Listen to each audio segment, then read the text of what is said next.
اعوذ باللہ من الشیطان اللعین الرجیم بسم اللہ الرحمن الرحیم الحمد للہ والصلاة والسلام علی رسول اللہ وعلی آلہ آل اللہ واللعن علی اعدائہم اعداء اللہ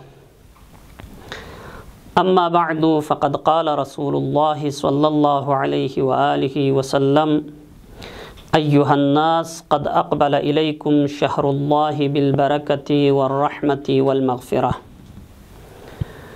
محترم ناظرین، السلام علیکم ورحمۃ اللہ وبرکاتہ۔ خطبہ شعبانیہ کے حوالے سے ہماری گفتگو کا سلسلہ جاری تھا۔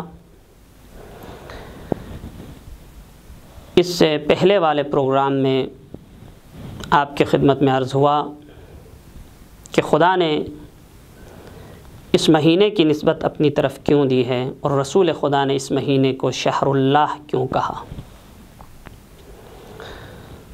رسول خدا نے فرمایا قد اقبل الیکم شہر اللہ، تمہاری طرف خدا کے مہینے نے رخ کیا ہے۔ اب ہم نے کیسے استقبال کرنا ہے یہ بھی آپ کی خدمت میں عرض ہوا۔ جب کوئی مہمان آتا ہے تو اس کے استقبال میں تو ہم جاتے ہیں، اس کا استقبال کرتے ہیں، ادب و احترام کے ساتھ اسے گھر لے آتے ہیں، لیکن رسم یہ ہے کہ آنے والا کچھ تحائف اور تحفے لے کے آتا ہے۔ اب خدا کا مہینہ ہماری طرف آ رہا ہے، ہم خدا کے مہینے کا استقبال بھی کر رہے ہیں، لیکن خدا کا مہینہ ہمارے لیے کیا تحفہ لے کے آ رہا ہے؟ خدا کے مہینے نے ہمارے لیے کیا تحفہ لایا ہے؟ یہ رسول خدا فرما رہے ہیں کہ لوگو، خدا کا مہینہ تمہاری طرف آ رہا ہے بالبرکتی والرحمتی والمغفرہ۔ اللہ کا مہینہ تمہارے لیے تحفے کے طور پر رحمتیں لے کے آیا ہے، برکتیں لے کے آیا ہے اور مغفرتیں لے کے آیا ہے۔ اس سے بڑا تحفہ کیا ہو سکتا ہے؟ قد اقبل الیکم شہر اللہ بالبرکۃ والرحمۃ والمغفرہ۔ خدا کا مہینہ تمہاری طرف آ رہا ہے رحمت کے ساتھ، برکت کے ساتھ اور مغفرت کے ساتھ۔ یہ تحفہ ہمارے لیے خدا کا مہینہ ماہ مبارک رمضان لے کے آ رہا ہے۔ دیکھیں، جب کوئی حج پہ جاتا ہے یا مقدس مقامات کی زیارت کے لیے جاتا ہے تو کچھ حضرات ایسے ہوتے ہیں کہ جو ان حاجیوں اور زواروں کی واپسی کا انتظار اس لیے کرتا ہے کہ ان کے لیے تحفے تحائف لے کے آئیں، اور دنیا کا رسم بھی یہی ہے کہ وہ لے کے آتے ہیں۔ کوئی اگر حج پہ جائیں تو جائے نماز لے کے آتے ہیں، کوئی ٹوپی لے کے آتا ہے تو کوئی کھجوریں لے کے آتا ہے، کوئی زمزم کا پانی لے کے آتا ہے، تو مختلف قسم کے تحفے تحائف لے کے آتے ہیں۔ لیکن جو تحفے تحائف کے توقع رکھنے والے ہیں، ان سے میری گزارش یہ ہے کہ آپ معنوی تحفوں کی توقع رکھیں جو باارزش اور باقیمت ہیں، جو قیامت تک ختم نہ ہونے والے تحفے ہیں۔ دنیاوی اور مادی جو تحفے ہیں وہ ایک دو دن میں، زیادہ سے زیادہ ایک مہینے، ایک سال تک ختم ہو جانے والی چیزیں ہیں۔ لیکن جو معنوی تحفے ہیں، اب معنوی تحفے کیا ہیں؟ آپ کسی حج پہ جانے والے سے یہ توقع رکھیں اور اس سے کہیں کہ آپ مسجد الحرام میں جا کے میری نیابت میں خانہ کعبہ کا ایک طواف کریں، میری نیابت میں ایک عمرہ بجا لائیں، میری نیابت میں رسول اللہ صلی اللہ علیہ وآلہ وسلم کی قبر پر جا کر زیارت کریں، میری نیابت میں جنت البقیع کی ایک زیارت کریں، میری نیابت میں مسجد النبوی میں 2 رکعت نماز پڑھیں، کتنا ثواب ہے اس کا۔ مسجد الحرام میں 2 رکعت میری نیابت میں پڑھیں۔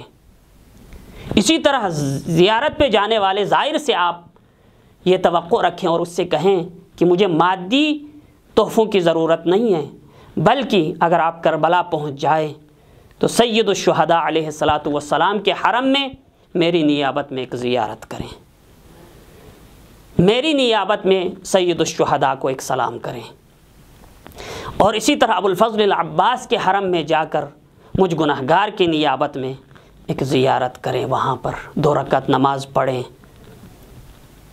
اور اسی طرح دیگر مقامات مقدسہ پر جانے والوں سے یہی توقع رکھیں، جیسے قم المقدس میں زیارت کے لیے آنے والے ہیں، مشہد مقدس میں آنے والے ہیں، ان سے یہی توقع رکھیں حضرت معصومہ کے حرم میں، حضرت امام رضا علیہ الصلاۃ والسلام کے حرم میں، ان کی نیابت میں، آپ کی نیابت میں زیارت نامہ پڑھیں اور 2 رکعت نماز پڑھ کے ثواب ہدیہ کریں امام کو یا حضرت معصومہ کو۔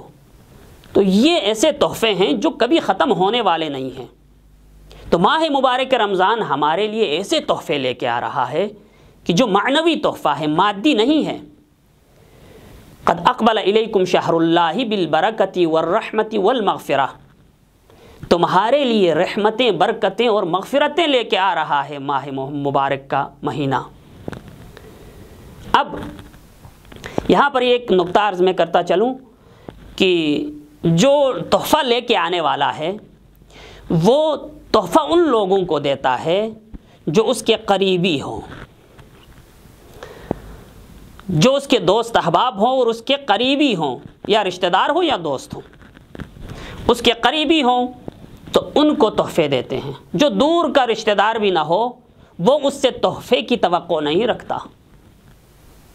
ماہ مبارک رمضان تحفہ تو لے کے آ رہا ہے، لیکن تحفہ ان کو ملے گا جو اس مہینے میں سب سے زیادہ قرب الہی حاصل کرے گا، کیونکہ یہ خدا کا مہینہ ہے، خدا کی طرف سے آ رہا ہے۔ جو خدا سے زیادہ قریب ہوگا اس مہینے میں، اس مہینے کے تحفے اسی کو ملیں گے۔ اس مہینے کا تحفہ کیا ہے؟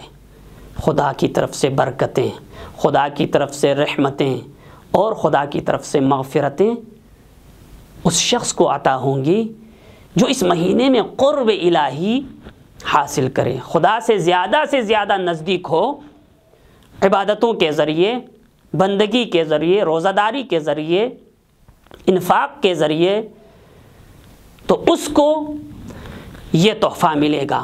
اسی لیے کہا جاتا ہے، روایات میں بھی آیا ہے، عید کے دن یا شب عید کو جو حقیقی روزہ داران ہیں، روزہ رکھنے والے ہیں، ان سے کہا جائے گا اغدوا الی جوائزکم، آؤ اپنے انعامات حاصل کرو، انعام لینے آؤ، آج انعام لینے کا دن ہے۔ ان لوگوں کے لیے عید ہے، عید الفطر کا دن، جن لوگوں نے خدا کی بندگی کی ہو اس مہینے میں، حقیقتاً روزہ دار ہو اس مہینے میں، اگر اس نے گناہوں میں گزارا ہے، معصیتوں میں گزارا ہے، خدا کی نافرمانی میں گزارا ہے یہ پورا مہینہ، تو اس کے لیے عید نہیں ہے۔ خدا کی رحمتیں، خدا کی مغفرتیں، خدا کی برکتیں اس کے شامل حال نہیں ہوں گی۔